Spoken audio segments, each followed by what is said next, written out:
Reentry என்ன வேலைக்கு போறதா? எனக்கு வேலைக்கு போயிட்டு இருந்து ஒரு 3 வருஷம் நின்றுவிட்டு மறுபடியும் வந்து வேலைக்கு சேர்ந்துக்கலாம்.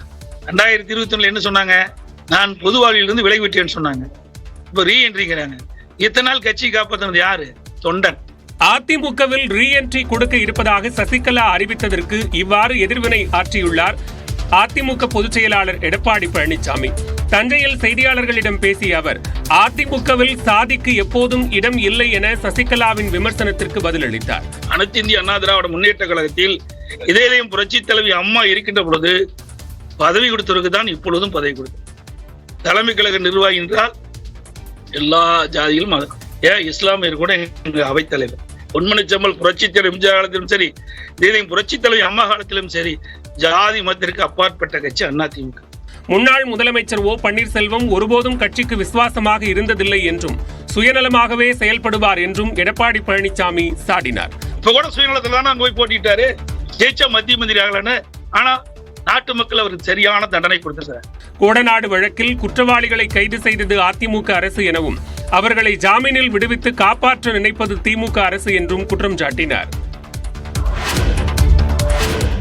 நீட் தேர்வு குளறுபடிகள் மத்திய அரசின் செயலற்ற தன்மைக்கு எதிராக காங்கிரஸ் மற்றும் திமுக போராட்டத்தை அறிவித்துள்ளது. காங்கிரஸ் பொதுச் செயலாளர் கே சி வேணுகோபால் வெளியிட்டுள்ள அறிக்கையில், பாஜக மற்றும் அதன் கூட்டணி ஆளும் மாநிலங்களான பீகார், குஜராத், ஹரியானா மாநிலங்களில் நீட் முறைகேடு தொடர்பான கைது நடவடிக்கைகள் ஊழலை வெளிப்படுத்துவதாக தெரிவித்துள்ளார். நீட் தேர்வில் நடந்த இந்த மாபெரும் ஊழல் மற்றும் முறைகேடுகளுக்கும் பாஜக தலைமையிலான மத்திய அரசின் செயலற்ற தன்மை மற்றும் மௌனத்திற்கும் எதிராக அனைத்து மாநில காங்கிரஸ் தலைமையகத்திலும் ஜூன் 21ஆம் தேதி போராட்டம் நடத்தப்படும் என தெரிவித்துள்ளார். இதேபோல் திமுக மாணவரணி செயலாளர் எழிலரசன் வெளியிட்டுள்ள அறிக்கையில், சமூக நீதிக்கு எதிரான நீட் தேர்வு முறை கல்வி உரிமைக்கு தடை போடும் தேர்வு முறை என்றும் மாணவர்களது மருத்துவ கனவை சிதைப்பதாகவும் தெரிவித்துள்ளார். ஆள்மாறாட்டம் செய்வது, வினாத்தாள்களை திருடுவது, விடைத்தாள்களை மாற்றி வைப்பது, மதிப்பெண்கள் வழங்குவதில் குளறுபடிகள் என்று இத்தேர்வே முழுமையான மோசடியாக இருப்பதாக குற்றம் சாட்டியுள்ளார். எனவே நீட் தேர்வை கண்டித்து ஜூன் 24ஆம் தேதி சென்னை வள்ளுவர் கோட்டத்தில் திமுக மாணவரணி சார்பில் ஆர்ப்பாட்டம் நடைபெறும் என்று அறிவித்துள்ளார். இலங்கை கடற்படையினரால் கைது செய்யப்பட்டுள்ள 15 மீனவர்களையும் உடனடியாக விடுவிக்க நடவடிக்கை மேற்கொள்ளுமாறு மத்திய அரசுக்கு முதலமைச்சர் மு க ஸ்டாலின் கடிதம் எழுதியுள்ளார். வெளியுறவுத்துறை அமைச்சர் ஜெய்சங்கருக்கு கடிதம் எழுதியுள்ள அவர், இலங்கை கடற்படையால் புதுக்கோட்டை மாவட்ட மீனவர்கள் 4 பேர் ஜூன் 18ஆம் தேதி கைது செய்யப்பட்டதாக குறிப்பிட்டுள்ளார். இத்தகைய சம்பவங்கள் மீனவர்களின் வாழ்வாதாரத்தை சீர்குலைப்பதாகவும் முதலமைச்சர் கவலை தெரிவித்துள்ளார். இலங்கை அரசின் கட்டுப்பாட்டில் தற்பொழுது 15 மீனவர்களும் 162 மீன்பிடி படகுகளும் உள்ளதாகவும் சுட்டிக்காட்டியுள்ளார். அனைத்து மீனவர்களையும் படகுகளையும் உடனடியாக விடுவிக்க இலங்கை அரசை வலியுறுத்துமாறும் முதலமைச்சர் கேட்டுக் கொண்டுள்ளார். விக்கிரவாண்டி சட்டமன்ற தொகுதியில் திமுக வேட்பாளர் வேட்புமனு தாக்கல் செய்த நிலையில் அவர் 1 லட்சம் வாக்கு வித்தியாசத்தில் வெற்றி பெறுவார் என்று அமைச்சர் பொன்முடி தெரிவித்துள்ளார். திமுக எம்எல்ஏவாக இருந்த புகழேந்தி திடீரென மரணமடைந்ததை தொடர்ந்து விக்கிரவாண்டி சட்டமன்ற தொகுதிக்கு ஜூலை 10ஆம் தேதி இடைத்தேர்தல் நடைபெறுகிறது. இதில் திமுக சார்பில் அன்னியூர் சிவா போட்டியிடுகிறார்.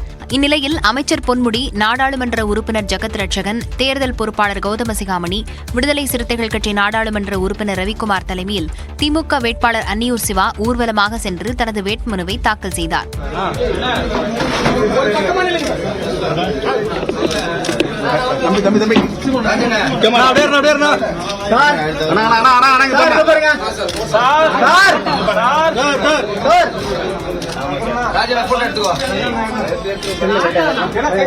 பின்னர் செய்தியாளர்களை சந்தித்த அமைச்சர் பொன்முடி, தோல்வி பயத்தில் அதிமுக போட்டியிடவில்லை என்றார்.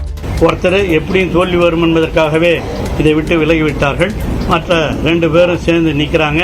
அதனால கண்டிப்பாக 1 லட்சம் வாக்குகளுக்கு மேல் வித்தியாசத்திலே நம்முடைய அன்னியூர் சிவா அவர்கள் வெற்றி பெறுவார் என்பது உறுதி.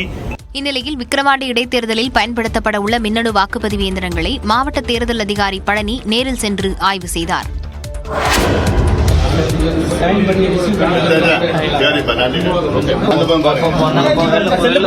விக்கிரவாண்டி இடைத்தேர்தலில் பாமக சார்பில் போட்டியிடும் சி அன்புமணி அக்கட்சியின் தலைவர் அன்புமணி ராமதாஸ் முன்னிலையில் வேட்புமனு தாக்கல் செய்தார். விக்கிரவாண்டி சட்டமன்ற தொகுதியில் ஜூலை 10ஆம் தேதி இடைத்தேர்தல் நடைபெறுகிறது. இங்கு திமுக, பாஜக கூட்டணியில் பாமக மற்றும் நாம் தமிழர் கட்சி ஆகியவை வேட்பாளர்களை களமிறக்கியுள்ளன.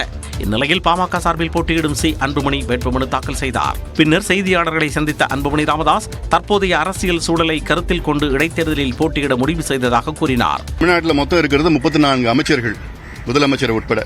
அந்த 34 அமைச்சர்களில் 10 அமைச்சர்கள் இந்த இடைத்தேர்தலில் இங்கே தங்கிட்டு இருக்கிறாங்கன்னா தமிழ்நாடு நிர்வாகம் என்ன, என்ன நடக்க போகுது, இவங்க துறைகள் என்ன இருக்க போகுது. கூட அமைச்சர் 2 அமைச்சர்கள் இருக்காங்க இந்த மாவட்டத்தில். இந்த தொகுதிக்கு என்ன பண்ணாங்க? பணத்தை நம்பிய திமுக இடைத்தேர்தலில் களமிறங்குவதாகவும் அன்புமணி ராமதாஸ் விமர்சித்தார். தமிழ்நாடு சட்டப்பேரவை கூட்டத்தொடர் இன்று தொடங்கும் நிலையில் கள்ளக்குறிச்சி கள்ளச்சாராய மரணங்கள் உள்ளிட்ட விவகாரங்களை எழுப்ப எதிர்க்கட்சியினர் திட்டமிட்டுள்ளனர். தமிழ்நாடு சட்டப்பேரவையின் நடப்பாண்டின் முதல் கூட்டம் கடந்த பிப்ரவரி மாதம் 12ஆம் தேதி தொடங்கியது. ஆளுநர் உரையை தொடர்ந்து நிதிநிலை அறிக்கை மற்றும் வேளாண் பட்ஜெட் அடுத்தடுத்து தாக்கல் செய்யப்பட்டன. பட்ஜெட் மீதான விவாதம் நடைபெற்ற நிலையில் துறை ரீதியான மானிய கோரிக்கைகள் விவாதம் நடைபெறாமல் கூட்டம் ஒத்திவைக்கப்பட்டது. இந்நிலையில் தமிழ்நாடு சட்டப்பேரவை கூட்டத்தொடர் இன்று தொடங்குகிறது. கூட்டத்தொடர் தொடங்கியதும் மறைந்த சட்டமன்ற உறுப்பினர்களுக்கு முதல் நாள் கூட்டத்தில் இரங்கல் தெரிவித்து மௌன அஞ்சலி செலுத்தப்படும். நாளை நீர்வளத்துறை தொடர்பான மானிய கோரிக்கை மீதான விவாதம் தொடங்கப்பட உள்ளது. பல்வேறு திட்டங்களின் விரிவாக்கம், புதிய அறிவிப்புகள் வெளியாகும் என்று எதிர்பார்க்கப்படுகிறது. இந்நிலையில் கள்ளக்குறிச்சி விவகாரம் புயலை கிளப்பும் என்று கூறப்படுகிறது. தூத்துக்குடி மாவட்டம் கோவில்பட்டி வட்டார போக்குவரத்து அலுவலகத்தில் லஞ்ச ஒழிப்புத்துறையினர் நடத்திய சோதனையில் கணக்கில் வராத சுமார் 1 லட்சம் ரூபாய் ரொக்கம் பறிமுதல் செய்யப்பட்டது. கோவில்பட்டி வட்டார போக்குவரத்து அலுவலகத்தில் பல்வேறு முறைகேடுகள் நடைபெறுவதாக கிடைத்த புகாரின் பேரில் 12 பேர் கொண்ட லஞ்ச ஒழிப்புத்துறையினர் திடீர் சோதனை நடத்தினர். முன்னதாக சில லாரி ஓட்டுநர்கள் போல் லுங்கி அணிந்து கொண்டு சென்ற காவலர்கள் நிலைமையை கண்காணித்தனர். அலுவலகத்திற்கு வந்த லஞ்ச ஒழிப்புத்துறையினருடன் மாறுவேடத்தில் இருந்த காவலர்களும் சோதனை நடத்தியதால் ஊழியர்கள் அதிர்ச்சி அடைந்தனர். அங்கிருந்த இடைத்தரகர்கள், டிரைவிங் ஸ்கூல் உரிமையாளர்கள், ஆமினி மற்றும் மினி பேருந்துகளின் உரிமையாளர்களை சுற்றி வளைத்து அவர்களது செல்போன்களும் கைப்பற்றப்பட்டு சோதனையிடப்பட்டது. பின்னர் வட்டார போக்குவரத்து அலுவலக பிரதான நுழைவாயில் கதவு மூடப்பட்டு புகைப்படம் எடுக்கும் அறை, கழிப்பறை உள்ளிட்ட இடங்களில் அதிகாரிகள் சோதனை நடத்தினர். இதில் கணக்கில் வராத 1,16,910 ரூபாய் ரொக்கம் கைப்பற்றப்பட்டது.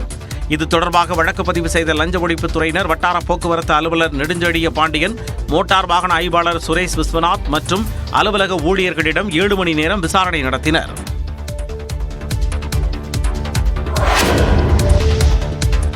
பள்ளியில் சாதி உணர்வுகளை தவிர்க்கும் வகையில் ஓய்வு பெற்ற நீதிபதி சந்துரு தலைமையிலான ஒருநபர் ஆணையம் வழங்கிய பரிந்துரைகளை பாஜக ஏற்கவில்லை என்று அக்கட்சி மாநில தலைவர் அண்ணாமலை தெரிவித்துள்ளார். சென்னையில் செய்தியாளர்களை சந்தித்த அவர், நீட் தேர்வில் குளறுபடி இல்லை, நீட் தேர்வை நடத்திய தேசிய தேர்வு முகமையின் நடவடிக்கையில்தான் குளறுபடி இருப்பதாக கூறினார். யார் தவறு செய்திருந்தாலும் மத்திய அரசு உரிய நடவடிக்கை எடுக்கும் என்று கூறினார்.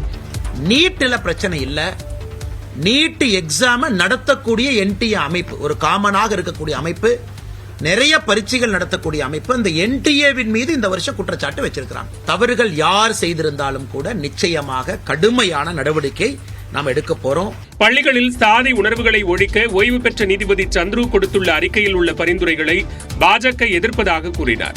இன்னைக்கு சுப்ரீம் கோர்ட்டை எலெக்ஷன் நடத்த வேண்டாம் ஜேஎம் லிங்கோ ரிப்போர்ட்ல சொல்லும் பொழுது பள்ளிக்கூடத்தில் எலெக்ஷன் நடத்தணும் ஜஸ்டிஸ் சந்துரு அவர்கள் சொல்றாங்க. இது எந்த அளவுக்கு சாத்தியம் என்றுதான் நான் கேள்வி கேட்கிறேன். ஜாதி வராதான பள்ளிக்கூடத்துல கண்டிப்பா வருங்க. ஓய்வு பெற்ற நீதிபதி சந்துரு பரிந்துரைகளால் சாதி உணர்வுகள் அதிகரிக்க வாய்ப்புள்ளது என்றும் முதலமைச்சர் வேறொரு குழுவை அமைத்து கருத்துக்களை கேட்க வேண்டும் என்றும் தெரிவித்தார். 20 ஓவர் உலகக்கோப்பை கிரிக்கெட் தொடரில் அமெரிக்க அணிக்கு எதிரான சூப்பர் 8 சுற்று போட்டியில் தென்னாப்பிரிக்க அணி 18 ரன்கள் வித்தியாசத்தில் வெற்றி பெற்றது. 20 அணிகள் பங்கேற்றுள்ள T20 உலகக்கோப்பை கிரிக்கெட் தொடரில் லீக் சுற்று நிறைவடைந்து சூப்பர் 8 சுற்று தொடங்கியுள்ளது. ஆன்டிகுவாவில் நடந்த போட்டியில் முதலில் பேட் செய்த தென்னாப்பிரிக்க அணியில் ரீசா ஹென்ரிக்ஸ் 11 ரன்களில் பெவிலியன் திரும்பினார். மற்றொரு தொடக்க வீரர் குவிண்டன் டிகாக் அதிரடியாக விளையாடி அரை சதம் அடித்தார். அரை சதத்தை நெருங்கிய கேப்டன் மார்கரம் 46 ரன்களில் ஆட்டமிழந்தார். டிகாக் 74 ரன்களில் விக்கெட்டை பறிகொடுத்தார். 20 ஓவர்களில் தென்னாப்பிரிக்க அணி 4 விக்கெட் இழப்பிற்கு 194 ரன்கள் எடுத்தது. 195 ரன்கள் எடுத்தால் வெற்றி என்ற இலக்குடன் விளையாடிய அமெரிக்க அணி சீரான இடைவெளியில் விக்கெட்டுகளை பறிகொடுத்தது. எனினும் மறுமுனையில் மற்றொரு தொடக்க வீரர் ஆண்ட்ரிஸ் கவுஸ் தென்னாப்பிரிக்க வீரர்களின் பந்து வீச்சை நாலாபுறமும் சிதறடித்தார். 6வது விக்கெட்டிற்கு இவரும் ஹர்மித் சிங்கும் 91 ரன்கள் எடுத்தனர். ஹர்மித் சிங் 38 ரன்களில் ஆட்டமிழந்தார்.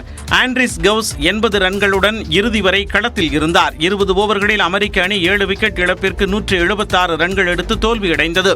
40 பந்துகளில் 74 ரன்கள் எடுத்து தென்னாப்பிரிக்க அணியின் வெற்றிக்கு உதவிய குவிண்டன் டிகாக் ஆட்ட நாயகனாக தேர்வு செய்யப்பட்டார்.